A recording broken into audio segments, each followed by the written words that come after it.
오늘은 지난주 또 이번 주 다음 주까지 이제 부흥이라는 주제를 가지고 여러분들하고 함께 말씀을 나누려고 합니다. 주제는 부흥이고요. 오늘은 본문이 하박국서입니다. 하박국서입니다.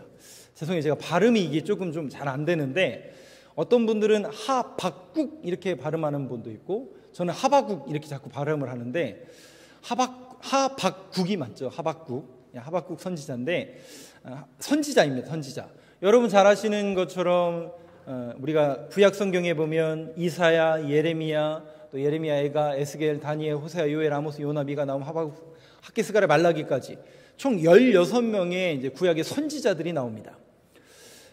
여러분들도 뭐 잘 아시는 분도 있고 뭐 익숙하지 않는 그런 분들도 있겠지만 그 16명의 선지자에 대해서 뭐 여러분들이 이제 평가는 다 개인 차가 있겠지만 여러분들이 저에게 한번 그런 질문을 혹시 하신다면 목사님은 그 16명의 선지자가 있는데 누구를 제일 개인적으로 좋아하십니까? 라고 여러분들이 저에게 혹시 물으신다면 저는 1초도 생각하지 않습니다. 그냥 하박국 그냥 나옵니다. 하박국. 이유가 있습니다. 다른 선지자들은 그러니까 생각해 보세요, 여러분. 선지자라는 그 직책이 무슨 일을 하는 직책이죠? 그렇죠. 예, 좀 거시기 하죠. 정의를 내리기가 쉽지 않지만 보통 선지자 이렇게 하면 하나님의 말씀을 받아서 하나님의 백성들에게 하나님의 말씀을 전달하는 사람을 보통 선지자라고 합니다. 그런데 그 선지자들은 하나님의 말씀을 받아서 하나님의 백성들이 하나님의 말씀을 전하다 보니까 자연스럽게 누구 편에 서나요? 그러니까 편에 선다고 그랬는데 하나님 편에서 하나님의 음성을 전하나요? 백성들의 입장과 백성들의 편에서 하나님의 말씀을 전하나요? 하나님의 말씀을 듣고 하나님의 편에서 전달하는 거거든요. 자, 근데 하박국은 조금 달라요. 하박국은 오히려 조금 반대의 뉘앙스가 있습니다. 그러니까 성경을 하박국 1, 2, 3장으로 되어 있는데 짧은 내용을 한번 자세히 보시면 뉘앙스가 하나님의 말씀을 받아서 그대로 하나님 백성들에게 전하기보다는 뭔가 하나님의 백성들의 문제를 가지고 의문점을 가지고 하나님 앞에 오히려 반대로 하나님 앞에 탄원하고 기도하는 형식을 취합니다. 그래서 하박국은 오히려 하나님 편에 서기보다는 백성들의 편에 서서 하나님 앞에 오히려 탄원하는 그런 내용으로 하박국서가 보여지는데 이름의 뜻이 이렇습니다. 이 사람의 이름의 뜻이 끌어안다라는 뜻이에요. 끌어안다. 그래서 자신의 이름처럼 이스라엘 백성들, 하나님의 자녀들의 모든 문제를 끌어안고 하나님, 이 문제 해결해 주셔야 되지 않겠습니까? 하나님, 우리의 기도에 응답해 주셔야 되지 않겠습니까? 라는 입장에서 자신의 이름처럼 백성들의 모든 문제를 끌어안고 하나님 앞에 기도하는 모습을 하박국이 보여주고 있습니다. 그런데 오늘 이 하박국서에서 제가 1장, 2장, 3장 전체적인 큰 그림을 여러분들에게 말씀을 드리면서 이 내용 속에 부흥이라는 결론을 내릴 겁니다. 그렇다면 하박국이 이야기하고 있는 부흥이라는 것은 어떤 의미가 있고 그 부흥이 오늘 이 시대 속에서 어떤 의미가 있고 또 우리 교회에 어떻게 자리매김해야 하고 또 개인적으로 그 부흥을 어떻게 인식하고 또 그런 삶을 살아가야 될지 거기까지 말씀을 조금 전달해 드리도록 하겠습니다. 먼저 하박국서 1장을 한번 보여주시죠. 하박국이 어떤 배경으로 이 말씀을 전하고 있는가? 1절과 2절 말씀입니다. 한번 저하고 같이 읽어보겠습니다. 시작. 선지자 하박국이 묵시로 받은 경고라. 여호와여, 내가 부르짖어도 주께서 듣지 아니하시니 어느 때까지리까? 내가 강포로 말미암아 외쳐도 주께서 구원하지 아니하시나이다. 말씀을 띄워놔 주세요. 자, 하박국 선지자가 하나님의 말씀을 받습니다. 여기 보니까요, 선지자 하박국이 묵시, 그러니까 하나님의 계시로 받은 뭐라고요? 경고라고 그랬어요. 경고. 하나님께서 메시지, 묵시를 말씀을 주셨는데 이스라엘 백성들을 향한 그 말씀을 듣는 수신자들을 향한 뭐라고요? 경고. 영어로 워닝, 경고. 빨간불, 경고다. 그러니 이 경고니 이 말씀이 무거운 말씀일까요? 가벼운 말씀일까요? 그래서 원문에 보면 이 경고라는 단어가 무겁다라는 뜻이 있어요. 무거운 하나님의 말씀입니다. 무거운 하나님의 말씀을 전하는데 그 내용을 보니까 이렇습니다. 2절에 보니까요. 여호와여 내가 부르짖어도. 자, 하나님의 말씀을 받았는데 오히려 2절에는 하박국이 하나님 앞에 이렇게 부르짖습니다. 기도합니다. 부르짖는다는 표현은 이제 기도한다는 표현하고 같은 표현이죠. 그러니까 하박국이 하나님께 이렇게 이야기합니다. 하박국 내가 부르짖어도 하나님께서는 듣지 아니하십니다. 근데 하나님께서 내 기도를 안 듣는 그때가 어느 때까지리까? 내가 강포로 말미암아. 여기 강포라는 것은 이런 의미가 있는 거죠. 강짜는다, 그런 의미가 있습니다. 그러니까 악인들이, 하나님을 배신하고 하나님을 패역한 백성들이 하나님의 백성들을 괴롭히고 교회를 손가락질하고 그 사람들이 강포를 행하고 있는데 그들의 강포로 말미암아. 하박국의 마음이 어떻겠어요? 당연히 마음이 시험을 들고 병들었겠죠. 그들의 강포로 인해서 말미암아 외쳐도 주님께서는 구원하지 아니하시나이다. 2절에 있는 표현은 하나님 앞에 내가 이렇게 외치고 기도하는데 하나님은 응답하지 아니하십니다. 이렇게 이야기하고 있습니다. 자, 그런데 이 하박국서 1장의 전체적인 내용을 보면 하박국이 하나님 앞에 기도하는 내용이에요. 그러니까 백성들의 모든 문제를 끌어안고 하나님 앞에 기도한다고 그랬잖아요. 그래서 하박국이 1장 전체 속에서 3가지 기도 제목을 가지고 하나님 앞에 기도합니다. 근데 기도 제목이기라 보다는 하나님 앞에 이런 겁니다. 탄원하는 거죠. 그리고 하나님 왜 안 들어주십니까? 2절에 있는 것처럼 내가 부르짖고 기도하는데 왜 하나님 안 들어주십니까? 3가지 기도 제목입니다. 첫 번째 뭐냐면 왜 하나님은 하나님의 백성들이 고통을 받도록 허락하십니까? 이거예요. 첫 번째 주제가 왜 하나님은 하나님의 백성들이 고통을 받도록 허락하십니까? 두 번째, 그렇다면 그 하나님의 백성들이 그 고통 가운데 있는데 그들이 뭐예요?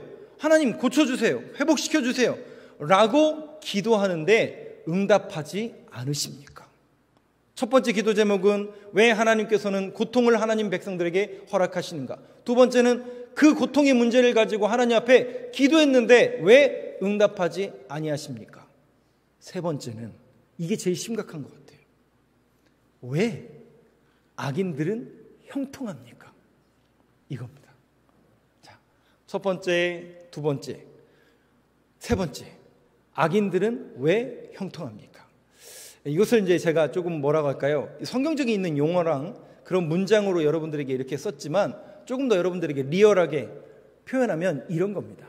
하박국이 보니까요, 하나님 앞에 열심히 신앙생활하고 하나님 앞에 온전히 나아갔던 그 사람, 그게 누군지 아세요?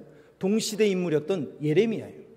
예레미야는 누가 봐도 하나님의 사람이었고 하나님의 말씀을 순전하고 순별하게 순수하게 전달하는 사람이었어요. 그리고 하나님 앞에 신실한 사람이었다고요. 자, 그러면 여러분들에게 한번 질문을 해볼게요. 하나님의 사람들이 하나님 앞에 열심히 예배하고 기도하고 헌신과 봉사와 그렇게 열심을 내면 우리의 삶이 잘 돼야 정상입니까? 안 되는 게 정상입니까? 네? 정확하게 하세요. 정확하게.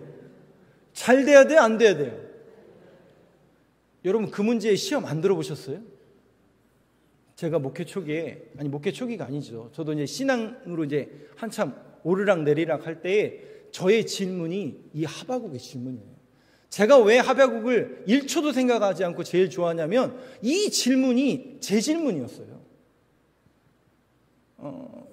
제가 한참 신앙생활을 이제 저는 물론 이제 모태 신앙인이지만 신학을 해야 되나 신학교를 들어가긴 했는데 신학을 계속 해야 되나 말아야 되나 한참 고민할 때 저의 신앙적인 문제가 뭐냐면 이거였었어요.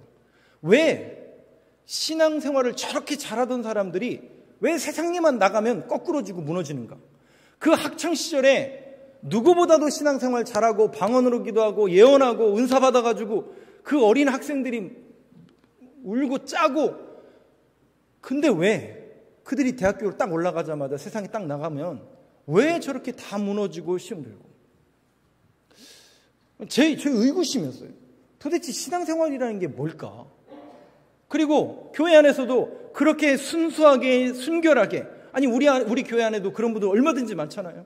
저런 분들은 정말 하나님이 은혜 주시고 은총 주셔서 그냥 벌떡벌떡 일어났으면 좋겠고 그랬으면 좋겠는데, 그런 분들은 왜 고침을 안 받는가? 흰돌산을 가고 할렐루야 기도원을 가고 수많은 기도원을 가서 그렇게 울부짖었는데, 제가 통계를 내봤어요. 무슨 통계를 냈냐면, 고침받았다고 간증하는 분들의 이렇게 숫자를 계속 적어요. 근데 놀라운 사실은 뭔지 아세요? 똑같이 기도하고 똑같이 간증했는데 고침받았다고 하는 사람이 많을까요? 적을까요? 그러면 기도를 안 해서 그런 거예요, 그 사람들은? 그분들은 그 못 고침받은 사람이 더 많은데, 솔직히. 그럼 그 사람들은 그냥 신앙생활 대충 한 거죠. 그래서 하나님의 계속 진노를 받고 있는 거죠. 그렇게 쉽게 재단해야 되는 문제인가요? 그게 안 되는 거예요, 저는. 그럼 이게 뭘까? 그럼 열심을 내야 될 이유가 뭘까? 어차피 안 고쳐질 건데, 어차피 안 될 텐데. 이 생각이 저한테 이렇게 들어오니까요, 기도가 될까요, 안 될까요? 해서 뭐하나? 예배 잘 드릴까요, 안 드릴까요? 잘 드려서 뭐하나? 자연스럽게 이러한 도식으로 나아가더라고요. 근데 여러분들이 그 부분에 혼돈이 오시는 분들도 있고 의구심을 갖는 분도 반드시 있을 거예요. 그러면 그 문제를 해결하기 위해서 우리는 어떻게 해야 될 것인가? 저는 어떤 방법을 취했냐면 성경을 읽었어요. 그리고 성경을 통해서 그 해답을 지금도 점차 찾아가고 있어요. 그러니 저는 당연히 여러분들에게 뭐 하라고 할까요? 성경을 읽으세요. 성경을 들으세요. 하나님의 말씀이 기준이 되어야 됩니다. 이거를 요구할 수밖에 없죠, 저는.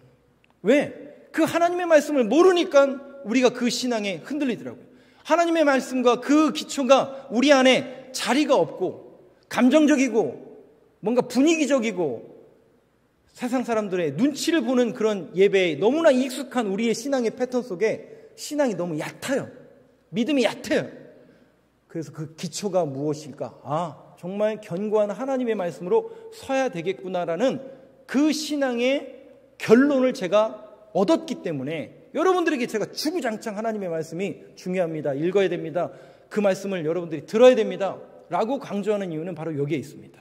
오늘 하바국이 저와 비슷한 그런 질문을 가지고 하나님 앞에 나아갑니다.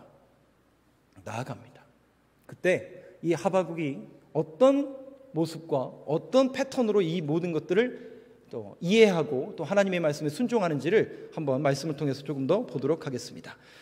예레미야 36장을 한번 보여주시죠. 예레미야랑 같은 시대의 인물이었다고 했죠. 근데 그 시대가 그러면 어떤 시대였는가? 영적인 그 시대의 사건을 여러분들에게 한 가지 성경에 있는 표현을 말씀을 드리면서 그 시대의 영적인 상태를 진단해 보도록 하겠습니다. 그 시대가 어떤 시대였는가 봤더니 한번 같이 읽겠습니다. 시작. 그때는 9째 달이라. 왕이 겨울 궁전에 앉았고 그 앞에는 불피운 화로가 있더라. 자, 이 말씀은 여러분 잘 아시는 이스라엘 백성들이 멸망해 가는, 그러니까 요시야 왕 이후에 5명의 왕, 여호야스, 여호야긴, 시드기야, 이 5명이 이렇게 쭉 가다가 멸망해 버리는 그 모든 것을 몸으로 겪었던 사람이 예레미야하고 하바국이에요. 근데 그 시대가 하바국과 예레미야가 복음을 전하던 그 시대가 어떤 시대인가 봤더니 왕 여호야김이라는 왕이에요. 이 왕의 이름이 여호야김인데 그가 겨울 궁전에 앉아 있어요. 그리고 그 앞에는 이제 겨울이니까 불 피우는 화로가 있었던 거예요. 그때 무슨 일이 벌어지냐면 23절을 보시죠. 같이 읽겠습니다. 시작. 여우디가 선호 쪽을 낭독하면 왕이 칼로 그것을 연하여 베어 화롯불에 던져서 두루마리를 모두 태웠더라. 이게 무슨 얘기냐면 예레미야가 하나님의 말씀을 받아요. 그래서 그 하나님의 말씀을 전파할 뿐만 아니라 두루마리에다 쓴 거예요. 그래서 그거를 어떻게 해요? 그 하나님의 말씀을 왕에게 갖다 준 거예요. 그러니까 그 왕의 신하였던 여우디라는 사람이 그 하나님의 말씀을 읽은 거예요. 그러면 여러분 정상적인 왕이라면, 정상적으로 하나님의 말씀을 들은 왕이라면 어떤 자세가 나와야 되는 게 정상이에요? 그거 있잖아요. 우리가 신앙적으로 아는 그 패턴이 있잖아요. 아멘이 나오든지 그 하나님의 앞에 부복을 하든지, 뭐 히스기야 그랬던 것처럼, 요시야가 그랬던 것처럼, 다윗이 그랬던 것처럼 그 하나님의 말씀에 그렇게 순종이 기본적으로 딸려 나와야 되는데 순종은커녕 듣지도 않고 어떻게 해요? 칼로 다 잘라서 불로 태워버립니다. 그래서 그 시대를 24절 한번 보여주시죠. 어떻게 영적으로 판단하고 있느냐 한번 같이 읽겠습니다. 시작. 왕과 그의 신하들이 이 모든 말을 듣고도 두려워하거나 자기들의 옷을 찢지 아니하여. 첫째, 하나님의 말씀을 듣지 않아요. 그리고 하나님의 말씀에 더 이상 두려워하지 않아요. 그리고 하나님 앞에 회개하지 않는 그런 시대를 맞이하고 말았습니다. 비단 이 시대만 그랬을까? 오늘 우리의 모습은, 또 이 시대의 모습은, 이런 모습은 없는지 우리는 늘 이 말씀을 통해서 이 말씀을 대할 때마다 우리 스스로를 점검해보고, 또 이 민족, 우리 교회, 우리의 신앙, 우리 자녀, 우리 가정의 영적인 문제를 여러분들이 이 시간 한번 곰곰이 되새겨보고 한번 여러분들이 심각하게 고민해봤으면 좋겠습니다. 뭔가 영적인 문제예요. 우리 가정이, 우리 자녀가, 우리 교회가, 이 나라 이 민족이 과연 하나님의 말씀을 듣기를 원하는가? 또 그 말씀에 경외함을 갖고 두려워하고 있는가? 또 하나님의 말씀을 들을 때마다 우리가 회개하고 있는가? 이 부분에 대해서 여러분들이 한번 곰곰이 진단해 보시기 바랍니다. 근데 그때는 그리하지 못했던 시대였다는 거죠. 그때 하박국이 하나님의 말씀 앞에 질문을 갖습니다. 하나님, 이렇게 영적으로 깜깜하고 어두운 시대지만 하나님의 백성들을 왜 고통 가운데 놔두십니까? 그리고 왜 우리의 기도를 들지 않는 겁니까? 여러분 보세요. 하박국이 예레미야와 함께 하나님의 말씀을 전한단 말이죠. 그런데 예레미야의 말과 하박국의 말을 백성이 들어요, 안 들어요? 안 들어요. 분별력도 없고 오히려 하나님의 말씀보다는 자기 편에, 자기 소견에 옳은 대로 행동했던 거짓 선지자들의 이야기만 다 듣는 거예요. 근데 이유가 있습니다. 이유는 그 사람들이 많기 때문에 그래요. 거짓 선지자들이 많기 때문에 그래요. 하나냐라는 거짓 선지자에게는 300명이 넘는 선지자들이 하나같이 그렇게 얘기를 하는 거예요. 그러면 여러분 자연스럽게 왕이나 분별력이 약한 사람들은 진리를 따르기보다는 뭘 따라요? 다수의 의견을 따르죠. 다수의 의견을 따르게 돼요. 여러분들이 말씀을 읽어야 되고 말씀을 배워야 되고 하나님의 말씀에 대한 분별력을 가져야 되는 이유가 바로 여기에 있는 겁니다. 아무리 다수의 의견이라 할지라도 그 말씀이 진리에서 벗어난다면, 그 말씀이 진리가 아니라면 우리가 따라야 될 이유가 있나요, 없나요? 여러분, 다수의 의견을 따르지 마시고요, 진리를 붙들 수 있는 저와 여러분 되시길 간절히 소망합니다. 참된 복음, 참된 말씀, 진리를 따르는 게, 그러니까 방향이 잘못되면요, 결론은, 근데 우리는 자꾸 어디에 방향과 모든 초점을 두냐면 숫자, 크기, 많은 것, 다수. 물론 저도 좋아합니다. 저도 그런 결론이 났으면 좋겠어요. 그러나 여러분, 항상 하나님은 결론보다 방향을 중요시 여기고 지금 너희들이 어떤 길을 가고 어떻게 그 일을 행하는지 그거를 보시는 거지 결과를 보지 않으시거든요. 근데 우리는 자꾸 결과론적인 것에 모든 초점이 맞춰져 있다는 거예요. 응답 받아야 되고, 많아져야 되고, 소위 말해서 커져야 되고, 이거에만 초점을 맞춰져 있다는 거죠.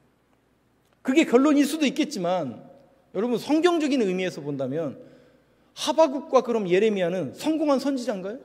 돌에 맞아 다 죽었는데. 이 사람들은 실패한 사람들 아니에요? 결론이 성공이 아니라니까요. 돌에 맞아 죽었어요. 하나님 말씀 전하다가. 그럼 실패한 거 아니에요? 선교에 결과가 없잖아요.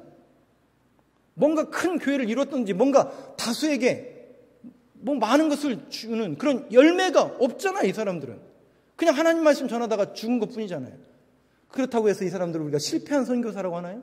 실패한 사람들이라고 이야기하나요? 그렇지 않잖아요. 그 왜요? 하나님은 그 동기를 보시고 그 방향을 보시고 그 과정을 보시는데 자꾸 우리는 어디에 초점이 있다고요? 결과에만 초점이 있어요. 결과에만. 사랑하는 성도 여러분, 저와 여러분이 이 진리의 말씀, 참된 복음, 여기에 정말 목마름을 가졌으면 좋겠고요. 진리의 말씀이 선포되는 곳, 참된 말씀이 정말 주어지는 그런 허기가 여러분들 안에 있게 되길 간절히 소망합니다. 그래서 혹시 다수의 의견이 그렇다 할지라도 그것이 참된 복음이 아니고 거짓 증거자들의 소리라면 여러분들이 딱 분별하셔서 이건 아니야, 이렇게 결론이 나서는 안 돼 라고 여러분들이 확 돌아오셔서 참된 진리의 말씀을 붙들 수 있는 저와 여러분 되시길 간절히 소망합니다. 그래서 하박국이 그런 모든 질문을 가지고 어디로 올라가는지 한번 보시죠. 2장 1절 말씀 한번 보시죠. 2장 1절과 2절의 말씀. 하박국서 2장 1절 말씀. 1절과 2절 말씀 한번 같이 읽어보겠습니다. 시작. 내가 내 파수하는 곳에 서며 성루에 서리라. 그가 내게 무엇이라 말씀하실는지 기다리고 바라보며 나의 질문에 대하여 어떻게 대답하실는지 보리라 하였더니, 세 가지 질문을 가지고 성루로 올라갑니다. 하나님, 왜 하나님의 백성들이 이렇게 고통당해야 됩니까? 그리고 왜 우리의 기도에 응답하지 않습니까? 그런데 하나님, 왜 악인들은 형통한 겁니까? 네, 그렇잖아요. 여러분들은 안 그러신가요? 이 세 번째 질문, 악인들은 왜 형통한 겁니까? 아니, 예수 안 믿고 전혀 하나님하고 상관없고 또 교회를 향해서 손가락질하고 하나님을 향해서 욕하는 사람들, 벼락 맞아요, 안 맞아요? 그런 사람들은 이상하게 다 빗나가잖아요. 그런 사람들은 오히려 우리가 볼 때는 우리하고 아무 상관이 없는데 그 사람들이 더 잘 먹고 잘 사는 것처럼 보이고, 왜 악인은 이렇게 형통한 겁니까?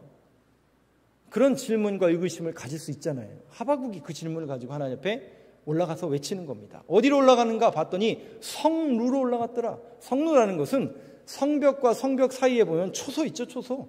그 파수꾼들이 서 있는, 경계병들이 서 있는 그 초소입니다. 그 초소는 낮은 곳에 있습니까? 높은 곳에 있습니까? 높은 곳에 있죠. 그래서 왜 하박국이라는 이 선지자가 그 초소, 그 경계병들, 파수꾼들이 서는 그 높은 성루에 올라갔을까? 두 가지 의견을 제시합니다. 첫 번째, 속이 터져서입니다. 왜 속이 터졌을까요?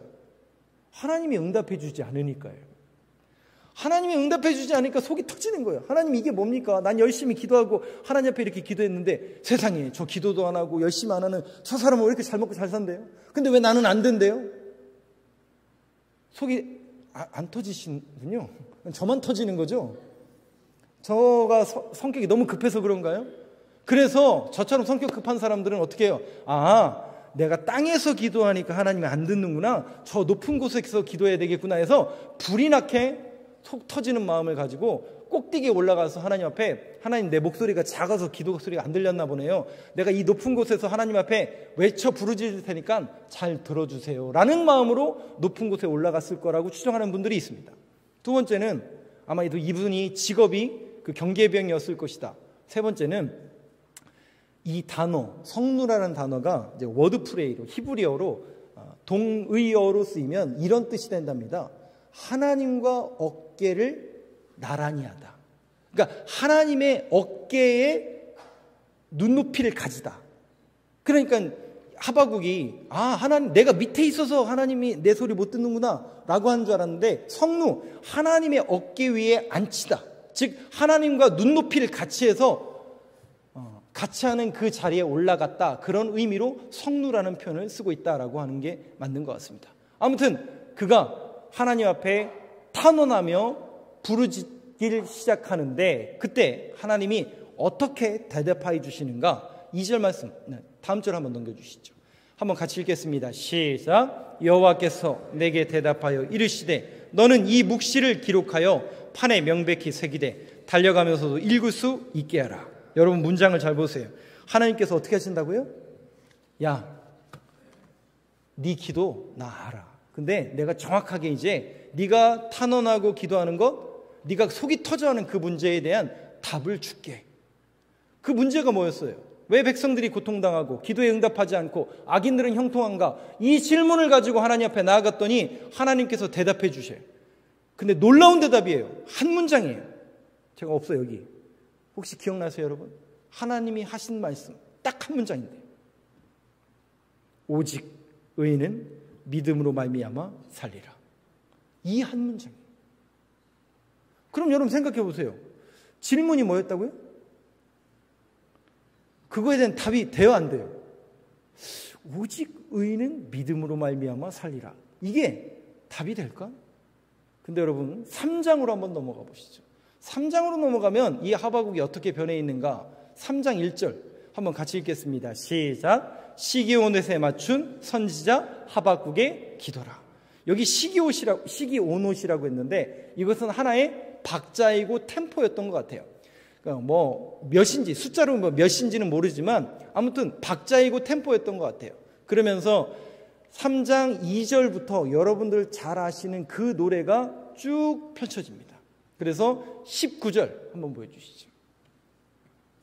한번 같이 읽겠습니다. 시작. 주 여호와는 나의 힘이시라. 나의 발을 사슴과 같게 하사 나를 나의 높은 곳으로 다니게 하시리로다. 이 노래는 지휘하는 사람을 위하여 내 수금에 맞춘 것이니라. 무화과 나뭇 잎이 마르고 포도 열매가 없으며 감람나무 열매 그치고 논밭에 식물이 없어도 그 가사가 요 앞절이에요. 그리고 19절이에요. 그럼 여러분 이 시기온옷은 템포라고 말씀을 드렸고 박자라고 말씀드렸는데 그 박자가 경쾌하고 빠른 박자입니까? 느린 박자입니까? 무화과나 이게 아니잖아요. 그죠? 느린 게 아니라 경쾌하고 빠르다고요. 경쾌하고 빠르기 때문에 뭔가 하나님의 응답이 이루어졌겠구나. 뭔가 하나님 앞에 뭐 얻었구나. 그 응답을 얻었겠구나. 이게 우리가 유추해낼 수 있겠죠. 그런데 내용이 이런데 그 안에 가사를 보면 이런 가사들이 있어요. 16절을 한번 보여주시죠. 분명히 경쾌하고 빠른 노래, 시기온옷은 경쾌하고 빠른 박자가 맞는 것 같아요. 그런데 내용적으로 보니까요. 16절과 8절에 보면 이런 구절이 써져 있습니다. 같이 읽겠습니다. 시작. 내가 들었으므로 내 창자가 흔들렸고 그 목소리로 말미암아 내 입술이 떨렸도다. 무리가 우리를 치러 올라오는 환난 날을 내가 기다림으로 썩이는 것이 내 뼈에 들어왔으며 내 몸은 내 처소에서 떨리는도다. 여러분 이게 기뻐할 내용이에요? 이게 즐거워할 내용이에요? 이게 응답의 내용입니까? 전혀 응답의 내용이 아닌 것 같죠. 8절도 한번 보실까요? 8절 없나요?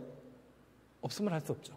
16절하고 8절은 온통 하나님의 심판에 대한 얘기예요. 8절에 보니까 여호와여 주께서 말을 타시며 구원의 병거를 모시오니 강들을 분이 여기심이니까 강들을 노여워하심이니까 바다를 향하여 성내심이니까 즉 바벨론을 들어서 이스라엘 백성들을 심판하실 내용을 노래하고 있어요.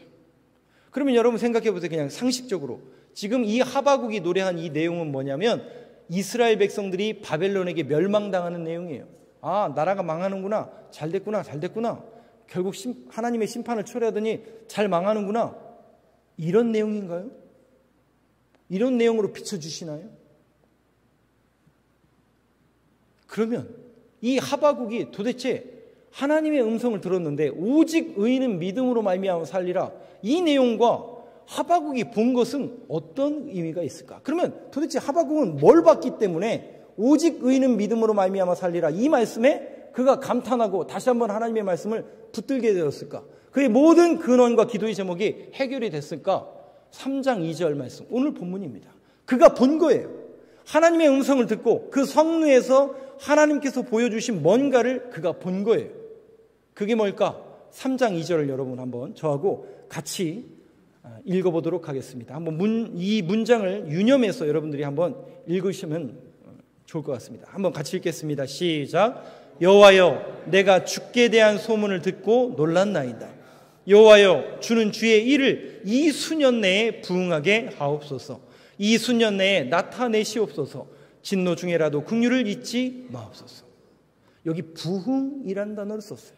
그래서 부흥이 어떤 의미가 있을까? 이 하박국이 말하는 부흥은 어떤 말을 말하는 것일까? 그래서 우리 성경은 이렇게 표현하고 있지만 새번역, 우리말, 쉬운 성경, 표준 새번역은 이렇게 이 구절을 해석하고 있습니다. 쓰고 있습니다. 한번 그 번역을 한번 보여주시죠. 새번역으로 되어 있는 번역. 네, 그거 맨 밑에 있을 것 같은데요. 예. 네, 똑같은 3장 2절의 말씀을 새 번역은 이렇게 번역합니다. 한번 같이 읽어보겠습니다. 시작. 여호와여, 내가 주의 명성을 들었으며 주께서 하신 일을 보고 놀랐습니다. 여호와여, 우리 시대에 주의 놀라운 일을 다시 행하여 주십시오. 우리 시대에 그런 일이 다시 일어나게 해 주십시오. 주께서 노하셨을 때에도 잊지 마시고 자비를 베풀어 주십시오. 여러분, 여기에 부흥이라는 단어가 어떻게 쓰여요? 우리 시대에 주의 놀라운 일을 다시 행해 주옵소서. 부흥은 다시라고 말씀드립니다. 다시. 근데 다시 무슨 일이 일어나기를 원하냐면 주의 놀라운 일이에요. 그럼 주의 놀라운 일이 뭘까요? 주의 놀라운 일이 뭘까? 여러분, 멸망 당합니까? 안 당합니까? 당하죠. 당해요. 그래서 수많은 민족과 백성들이 죽어요. 자기도 순교를 당한다니까요. 그러면 끝난 거 아니에요? 멸망했으니까 끝난 거 아니에요? 자기도 돌에 맞아 죽어서 순교했으니까 끝난 거 아니에요? 근데 여러분, 그렇게 교회의 역사가, 그렇게 기독교의 역사가 이 세상에서 사라지던가요? 교회가 여러분 그렇게 사라지던가요? 아니요. 하나님은 하나님의 일을 계속 하세요. 계속 하나님은 하나님의 일을 하고 계세요. 어제나 오늘이나 내일이나. 그 하나님의 일을 하박국이 본 거예요.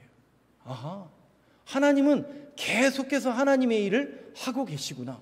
우리의 기도와 간구와 우리의 여건과 환경과 아무 상관없이 주님은 하나님의 일을 계속해 내가신다니까요.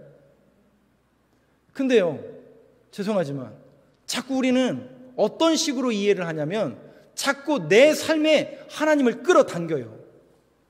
이게 어떤 의미인 줄 아세요? 내게 응답하면 하나님은 살아계시고 내게 응답하지 않으면 하나님 안 계신 거예요. 하박국도 그런 마음과 그런 심정으로 갔던 거예요. 그러니까 내 쪽에서 생각하고 내 쪽에서 판단하면 모든 관점이 나저다. 근데 하박국이 그 원통한 마음과 그 속 터지는 마음을 가지고 하나님 앞에 딱 갔다가 오직 의인은 믿음으로 말미암아 살리라. 그 믿음의 정체가 뭐냐면 하나님의 일을 본 거예요. 아, 하나님 살아계시구나. 그리고 하나님은 어제도 계시고 지금도 계시고 앞으로도 계속 계시는구나. 그러면 여러분과 저와 여러분들의 시선과 믿음의 고백이 어떻게 바뀌어야 돼요? 하나님을 내 쪽으로 끌어당기는 게 아니라 내 모든 것을 이제 하나님께 맞춰드리는 거예요. 우리의 여부와 우리의 상관없이 하나님의 일은 계속 진행된다니까요. 거기에 저와 여러분들의 시선과 믿음의 고백을 끌어올리시라고요. 맞추시라고요. 아하, 하나님이 다시 우리를 회복시키실 것이고 70년 후 우리를 돌아오게 하시겠구나. 그 사실에 눈이 떠지는 거예요. 그러니까요, 하박국이 이렇게 노래를 부를 수 있는 거예요. 무화과 나무에 열매가 없고 외양간에 소가 없고 포도나무에 열매가 없으면 망한 거잖아요. 근데 난 여호와로 즐거워하리. 난 여호와로 즐거워하리. 아하, 하나님 한 분뿐이면 되는구나. 하나님이 나와 함께 하심을 내가 믿고 그 믿음이 내게 있으면 이런 건 아무런 문제가 되지 않는구나. 결론이 중요한 게 아니구나. 지금 하나님이 나에게 원하신 게 무엇인가를 하나님이 묻고 계시는구나. 세상이 이렇게 강포하고 세상이 이렇게 악하고 하나 제대로 되는 것 없지만 하나님은 지금도 살아가시고 계속 하나님의 역사를 이어가시는데 너는 어떤 선택을 할 거니? 이 물음 앞에 아하, 주님, 오직 의인은 뭐로 산다고요? 주님은 그것만 보시는 거예요. 여러분들에게 그 믿음이 있으신가요? 오늘 이 하박국서는 그 질문을 우리들에게 하고 있는 겁니다. 그 질문을 던지고 있는 겁니다. 내 신앙과 내 믿음의 고백이 어디에 방향을 잡고 있고 어떤 상태에 있는지를 이 질문을 통해서 우리에게 던져주고 있다는 것이죠. 결론적으로 이 말씀을 하나 제가 전달해 드리겠습니다. 여러분, 사도행전에 보면 바울과 실라가 2차 전도 여행을 떠났죠. 근데 원래 이 두 사람은 터키, 지금의 소아시아 저 북쪽에 있는 본도 지방을 가려고 했는데 사도행전 16장에 보면 하나님이 거기로 못 가게 하기 위해서 환상을 3번이나 보여주셔서 어떻게 해요? 배 타고 넘어와라, 마케도냐로 넘어와라라는 환상을 계속 보여주시니까 바울이 어떻게 해요? 아, 이거는 하나님이 우리의 계획을 꺾으시는 거구나. 하나님의 뜻이 이거니까 하나님의 뜻대로 우리가 방향을 바꾸자라고 해서 배 타고 건너가요. 그 건너가서 복음을 전했던 곳이 빌립보라는 성읍이에요. 자, 그러면 여러분들에게 한번 질문해 볼게요. 원래 본인이 세웠던 일이 있어요. 근데 그 일이 자기의 직업도 아니고 자기의 호의호식과 자기의 일이 아니에요. 하나님의 일과 하나님의 교회를 세우는 일이에요. 지금 선교사로서 계속 교회를 개척해서 나가고 또 하나님께서 계획을 틀어서 건너오라고 했으니까 빌립보에서 복음을 전하면 복음이 잘 전달돼야 되는 게 정상입니까? 안 되는 게 정상입니까? 대답 확실하게 하셔야 돼요. 자기 뜻도 꺾었잖아요. 그리고 지금 하는 일이 자기 일이 아니라 하나님의 일이라고요. 그러면 잘 되는 게 정상이에요? 안 되는 게 정상이에요? 잘 돼도 시원찮을 판에 세상에 감옥에 가야 안 가요? 감옥에 가잖아요. 그러면 저 같으면 도대체 하나님 이게 뭡니까? 이런 거죠. 제가 여기서 복음 전하다가 저 경찰들 기다려가지고 목사님 설교 그런 식으로 하면 안 됩니다. 잡아가면 제가 어떻게 생각했어요? 하나님, 저는 제 일을 한 게 아니라 하나님의 말씀을 전한 거고 하나님의 일을 하다가 이렇게 됐는데 결론이 이렇게 남은 결론이 감옥 가면 돼야 안 돼요? 안 되잖아요. 결론이 그렇게 나면 안 되는 거잖아요. 그건 실패한 거예요? 망한 거예요? 그거 아니잖아요. 누가 봐도 세상 사람들이 볼 때는 그 사람은 실패한 사람이고 그 목회가 실패한 거라고 다 얘기할 거라고요. 결론을 그렇게 내릴 거라고요. 근데 바울과 실라가 어떤 줄 아세요? 세상에 그 감옥을 가더니요, 이 사람들이 약주를 드셨는지 갑자기 둘이서 찬송을 부르기 시작하는 거예요. 찬송을 불렀다는 것은 감사가 찬송으로 나온 거예요. 이해가 되지 않잖아요. 전혀 이해가 되지 않잖아요. 우리의 상식으로 보면. 그랬더니 놀라운 일이 벌어지죠. 옥토가 흔들리고 지진이 나서 문이 다 열려져 버렸어요. 자, 우리 여기까지 다 아는 내용이잖아요. 근데 여기서 우리가 한번 주의 깊게 생각해 보세요. 문이 다 열렸어요. 나가란 얘기잖아요.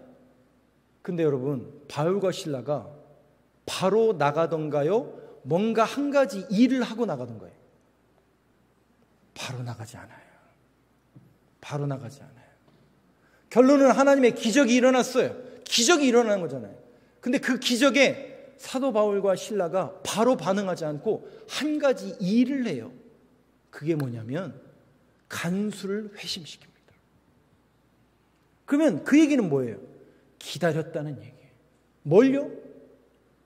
그때를 기다렸다는 얘기예요. 여러분, 달라도 너무 다르지 않나요? 누구랑 달라요? 저랑 너무 달라요. 저랑 너무 달라요.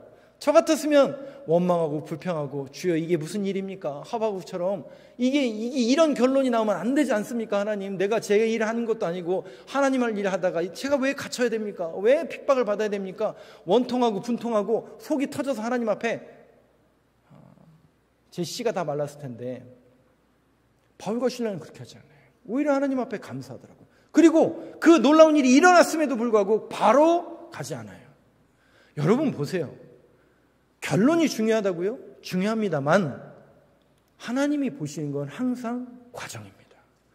여러분, 전 세계에 지금 200여 개에 나와 있는 28,000명의 한국 선교사 이해가 되세요? 그 사람들은 왜 거기가 있는 거예요? 누가 가라고 한 거예요? 누가 가라고 한 거예요? 근데 여러분 보시면 어떤 분은 되게 잘하는 것 같고 어떤 분은 또 못하는 것 같고 어떤 분은 열매가 있는 것 같고 어떤 분은 열매가 없는 것 같고, 그걸 우리가 판단할 수 있나요? 아니라니까요. 하나님은 그렇게 판단하지 않는다니까요. 하나님이 보시는 것은 오직 과정만 보세요. 네가 하나님의 뜻대로 했느냐, 네가 정당한 방법과 하나님께서 원하시는 그 길을 걸어가고 있느냐, 그걸 하나님은 지금도 주목하고 계시다니까요. 그렇다면 이 스토리를 들은 저와 여러분, 우리 교회는 어떤 방향을 가야 할까? 그 방향에 대한 초점과 관심. 근데 우리는 자꾸 어디에 초점이 있다고요?